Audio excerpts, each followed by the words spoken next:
ಗೋಡೆಗೆ ಒರಗಿ ನಿಂತಿದ್ದ ತನ್ನ ಗಂಡನ ತಮ್ಮನ ಹೆಂಡತಿ ದೇವುಳ ಮೈಗೆ ಅಂಟಿಕೊಂಡು ಅವಳ ತುಟಿಗಳನ್ನು ಸವಿಯುತ್ತಿದ್ದ ತನ್ನ ಗಂಡ ಶಿವಣ್ಣನನ್ನು ಕಂಡು ಚಂದ್ರಿಕಾ ಹೌಹಾರಿದಳು. ಶಿವಣ್ಣ ಎಂದು ಅವಳು ಎದೆ ಒಡೆದಂತೆ ಕಿರುಚಿದಳು. ಇಬ್ರೂ ಬೆಚ್ಚಿಬಿದ್ದು ಅವಳನ್ನು ನೋಡಿದರು.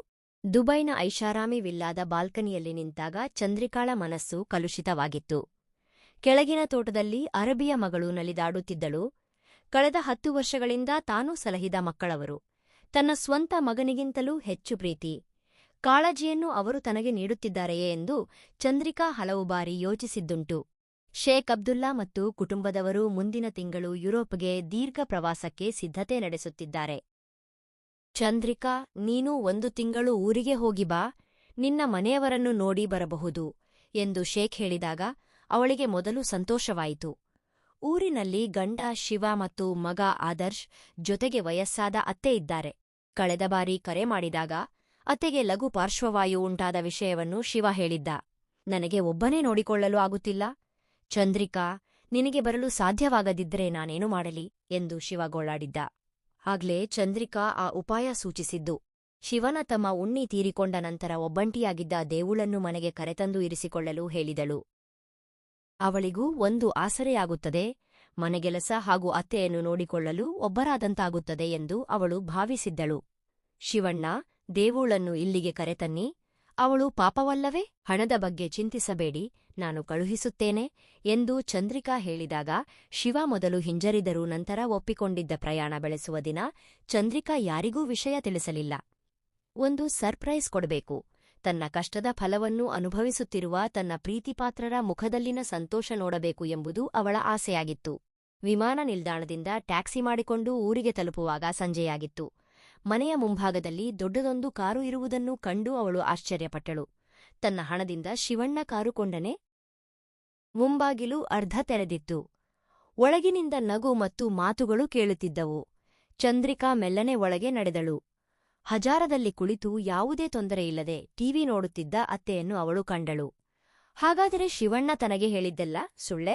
ನಿನ್ನೆ ಕರೆ ಮಾಡಿದಾಗಲೂ ಅಮ್ಮ ಕೋಣೆಯಿಂದ ಏಳುವುದೂ ಇಲ್ಲ ಎಂದಿದ್ದನಲ್ಲವೇ ಎಂದು ಅವಳು ತನ್ನಷ್ಟಕ್ಕೆ ತಾನೇ ಕೇಳಿಕೊಂಡಳು. ಅಷ್ಟರಲ್ಲಿ ಒಳಗಿನಿಂದ ಶಿವನ ಧ್ವನಿ ಕೇಳಿಸಿತು. ಅವಳು ಗಮನವಿಟ್ಟು ಕೇಳಿದಳು. ದೇವು, ಈ ತಿಂಗಳು ಚಂದ್ರಿಕಾಳ ಸಂಬಳ ಬಂದ ಕೂಡಲೇ ನಿನಗೆ ಆ ಚಿನ್ನದ ಸರ ಕೊಳ್ಳಬೇಕು. ಅವಳಿಗೆ ಅಮ್ಮನ ಔಷಧಿಗೆ ಹಣ ಬೇಕೆಂದು ಹೇಳಿದರೆ ಸಾಕು. ಇದು ಶಿವನ ಧ್ವನಿಯಾಗಿತ್ತು. ಅಮ್ಮನ ಔಷಧಿಗೆ ಈಗಲೇ ಅವಳು ಬೇಕಾದಷ್ಟು ಕಳುಹಿಸುತ್ತಿದ್ದಾಳಲ್ಲ ಶಿವಣ್ಣ. ಅವಳು ಅಲ್ಲಿ ಕಷ್ಟಪಡುತ್ತಿದ್ದಾಳೆ, ನಾವು ಇಲ್ಲಿ ಹೇಗೆ ಮಜಾ ಮಾಡುತ್ತಿದ್ದೇವೆ ಎಂಬುದು ಅವಳಿಗೆ ತಿಳಿದರೆ ಎಂದು ದೇವು ನಕ್ಕಳು. ಅವಳಿಗೆ ಹೇಗೆ ತಿಳಿಯುತ್ತದೆ? ದುಬೈನಲ್ಲಿ ಬಿದ್ದು ಅರಬಿಯ ಪಾತ್ರೆ ತೊಳೆದು ಸಂಪಾದಿಸುವ ಹಣವಲ್ಲವೇ? ನಾವು ಅನುಭವಿಸದಿದ್ದರೆ ಇನ್ನಾರು ಅನುಭವಿಸುತ್ತಾರೆ? ಅಷ್ಟಕ್ಕೂ ಅವಳು ಆ ಅರಬಿಗೆ ಏನೇನು ಮಾಡಿಕೊಡುತ್ತಿದ್ದಾಳೋ ಯಾರಿಗೆ ಗೊತ್ತು? ಶಿವನ ಮಾತು ಕೇಳಿ ಅವಳ ಎದೆ ಬಡಿಯಿತು. ಇವರಿಗಾಗಿಯೇ ತಾನು ಇಷ್ಟು ಕಷ್ಟಪಟ್ಟದ್ದೇ ಎಂದು ಅವಳು ಯೋಚಿಸಿದಳು. ತಾನು ಕಳುಹಿಸುವ ಪ್ರತಿಯೊಂದು ರೂಪಾಯಿಯೂ ತನ್ನ ಬೆವರು ಎಂದು ಅವರು ಮರೆತಿದ್ದರು. ಇಷ್ಟೊಂದು ಕೆಳಮಟ್ಟದಲ್ಲಿ ತನ್ನ ಬಗ್ಗೆ ಮಾತನಾಡಲು ಇವರಿಗೆ ಹೇಗೆ ಮನಸ್ಸು ಬಂತು? ಗೋಡೆಗೆ ಒರಗಿ ನಿಂತಿದ್ದ ತನ್ನ ಗಂಡನ ತಮ್ಮನ ಹೆಂಡತಿ ದೇವುಳ ಮೈಗೆ ಅಂಟಿಕೊಂಡು ಆಸೆಯಿಂದ ಅವಳ ತುಟಿ ಸವಿಯುತ್ತಿದ್ದ ತನ್ನ ಗಂಡ ಶಿವನನ್ನು ಕಂಡು ಚಂದ್ರಿಕಾಳ ಎದೆ ಒಡೆಯಿತು. ಇಬ್ಬರೂ ಬೆಚ್ಚಿಬಿದ್ದು ಅವಳನ್ನು ನೋಡಿದರು. ಅಷ್ಟರಲ್ಲಿ ಶಿವ ಓಡಿಬಂದು ಅವಳ ಬಳಿ ಬಂದ. ನೀವು ಈಗ ನನ್ನೊಂದಿಗೆ ಏನೂ ಮಾತನಾಡಬೇಡಿ, ಇಲ್ಲದಿದ್ದರೆ ನಾನು ಅತಿರೇಕವಾಗಿ ವರ್ತಿಸಿಬಿಟ್ಟೇನು ಎನ್ನುತ್ತಾ ಚಂದ್ರಿಕಾ ಹೊರಗೆ ನಡೆದಳು. ಆಗಲೇ ತನ್ನ ಮಗ ಶಾಲೆಯಿಂದ ಬಂದದ್ದನ್ನು ಅವಳು ಕಂಡಳು.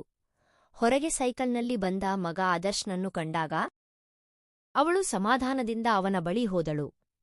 ಆದರೆ ಅವನ ಪ್ರತಿಕ್ರಿಯೆ ಅವಳನ್ನು ಕುಗ್ಗಿಸಿಬಿಟ್ಟಿತು. ಅಮ್ಮ, ನೀನು ಈಗ ಯಾಕೆ ಬಂದೆ? ಹೇಳಿ ಬರಬಾರದಿತ್ತೆ? ಇರೋ ಹಣವನ್ನೆಲ್ಲ ಖರ್ಚು ಮಾಡಿ ನೀನು ಊರಿಗೆ ಬಂದರೆ ಇನ್ನು ಮುಂದಿನ ವಿಷಯಗಳೆಲ್ಲ ಹೇಗೆ ನಡೆಯುತ್ತವೆ? ಈ ಬಾರಿ ನಿನಗೆ ಇನ್ನೂ ಸ್ವಲ್ಪ ಹೆಚ್ಚು ಹಣ ಕಳುಹಿಸಲು ಹೇಳಬೇಕೆಂದುಕೊಂಡಿದ್ದೆ. ನನಗೆ ಹೊಸ ಐಫೋನ್ ಬೇಕು. ಆಸರೆಗಾಗಿ ಹೋದ ಮಗನ ಮಾತುಗಳಲ್ಲಿ ಪ್ರೀತಿಯಿರಲಿಲ್ಲ, ಕೇವಲ ಅಗತ್ಯಗಳಿದ್ದವು. ಚಂದ್ರಿಕಾ ಏನೂ ಮಾತನಾಡಲಿಲ್ಲ. ಅವಳ ಕಣ್ಣುಗಳು ತುಂಬಿ ಬಂದವು. ತಾನು ಇಷ್ಟು ಕಾಲ ಯಾರಿಗಾಗಿ ಬದುಕಿದೆ? ಮರುಭೂಮಿಯ ಬಿಸಿಲಿನಲ್ಲಿ ಬೆಂದು ತಯಾರಿಸಿದ ಹಣದಿಂದ ತನ್ನ ಗಂಡ ಮತ್ತು ತಂಗಿಯ ಸ್ಥಾನ ನೀಡಿದ್ದ ಹೆಣ್ಣು ಸುಖಿಸುತ್ತಿದ್ದಾರೆ. ತನ್ನ ಮಗ ತನ್ನನ್ನು ಕೇವಲ ಒಂದು ಎಟಿಎಂ ಮೆಷಿನ್ನಂತೆ ನೋಡುತ್ತಿದ್ದಾನೆ. ಆ ರಾತ್ರಿ ಅವಳು ಆ ಮನೆಯಲ್ಲಿ ಮಲಗಲಿಲ್ಲ. ಬೆಳಗಾಗುವ ಮೊದಲೇ ಅವಳು ಅಲ್ಲಿಂದ ಹೊರಟು ನೇರವಾಗಿ ಬ್ಯಾಂಕಿಗೆ ಹೋದಳು. ತನ್ನ ಸಂಬಳ ಬರುವ ಅಕೌಂಟ್ ಬದಲಿಸಿ ಹೊಸದನ್ನು ಆರಂಭಿಸಿದಳು. ತನ್ನ ಹೆಸರಿನಲ್ಲಿದ್ದ ಬಾಕಿ ಹಣವನ್ನೆಲ್ಲ ಹಿಂಪಡೆದಳು. ಯಾರಿಗೂ ಹೇಳದೆ ಅವಳು ಮತ್ತೆ ದುಬೈಗೆ ವಿಮಾನವೇರಿದಳು. ದುಬೈಗೆ ಮರಳಿದ ಚಂದ್ರಿಕಾ ಹಳೆಯ ಚಂದ್ರಿಕಾ ಆಗಿರಲಿಲ್ಲ.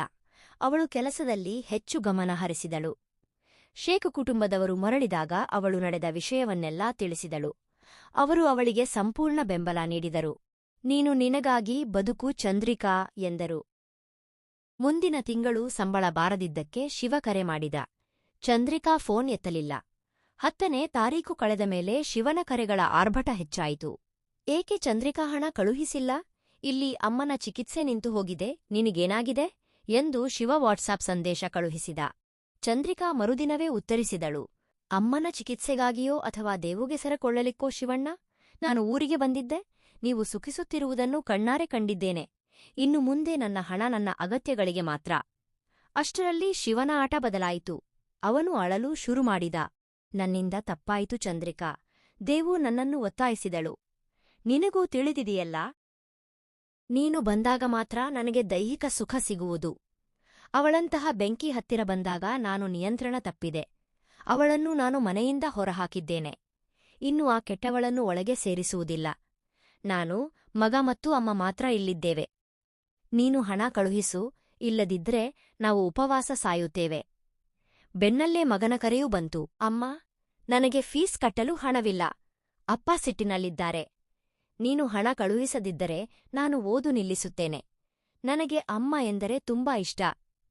ಇಷ್ಟು ಕಾಲ ಇಲ್ಲದ ಪ್ರೀತಿ ಹಣ ನಿಂತಾಗ ಹರಿದು ಬರುವುದನ್ನು ಕಂಡು ಚಂದ್ರಿಕಾಗೆ ನಗು ಬಂತು. ಇನ್ನೂ ಕೆಲವು ತಿಂಗಳು ಕಷ್ಟಪಟ್ಟರೆ ತನಗೆ ಊರಿನಲ್ಲಿ ಒಂದು ಮನೆ ಮತ್ತು ಜಮೀನು ಕೊಳ್ಳುವಷ್ಟು ಹಣ ಸಂಪಾದಿಸಬಹುದು ಎಂದು ಅವಳಿಗೆ ತಿಳಿದಿತ್ತು. ಆದರೆ ಅದು ಇವರಿಗಾಗಿ ಅಲ್ಲ, ತಾನು ವಯಸ್ಸಾದ್ಮೇಲೆ ಗೌರವದಿಂದ ಬದುಕಲು. ಕೊನೆಗೆ ಅವಳು ಶಿವನಿಗೆ ಕರೆ ಮಾಡಿದಳು. ಶಿವಣ್ಣ, ಇಂದಿನಿಂದ ನೀವು ಯಾರೂ ನನಗೆ ಯಾರೂ ಅಲ್ಲ, ನನ್ನ ಮಗನೂ ಸೇರಿದಂತೆ. ನೀವೆಲ್ಲರೂ ಪ್ರೀತಿಸಿದ್ದು ನನ್ನ ಹಣವನ್ನು ಮಾತ್ರ. ಸ್ವಂತ ತಾಯಿಯ ಹೆಸರನ್ನು ಹೇಳಿ ನನ್ನನ್ನು ವಂಚಿಸಿ ಹಣ ಪಡೆದ ನಿಮಗೆ ನಾನೇಕೆ ಹಣ ನೀಡಬೇಕು? ನೀವು ಬದುಕಲು ದಾರಿ ಹುಡುಕಿಕೊಳ್ಳಿ. ಕಷ್ಟಪಡುವವರಿಗೆ ಮಾತ್ರ ಹಣದ ಬೆಲೆ ತಿಳಿಯುತ್ತದೆ.